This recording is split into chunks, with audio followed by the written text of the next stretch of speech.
ou bien qu'un camp perde un référendum et fasse preuve d'un peu de classe, accepte le résultat et passe à autre chose. Imagine ça, hein? Et c'est ce que vous avez vu en Italie, où Giorgia Meloni, bien sûr, la première ministre, son parti reste le plus populaire, son parti continue de progresser lors de certaines élections à travers l'Italie.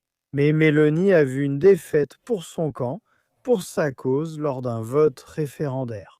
Donc c'était une tentative de Meloni pour réformer la justice.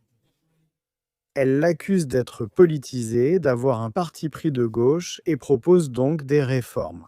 Mais on a vu une participation correcte de 59% à ce référendum qui portait sur les changements concernant la manière dont les juges et les procureurs sont gouvernés et disciplinés. Et vous pouvez voir que le gouvernement avançait un plan pour essayer de réparer un système.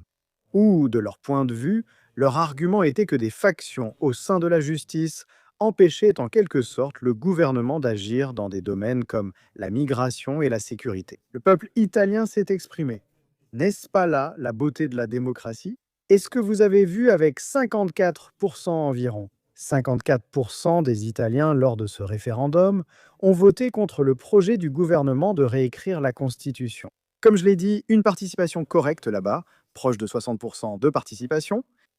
Vous voyez, je trouve que c'est un joli changement, non? Le Premier ministre italien, contrairement à Ramonas dans ce pays, qui bien sûr a essayé d'annuler le vote, a annulé le résultat du référendum.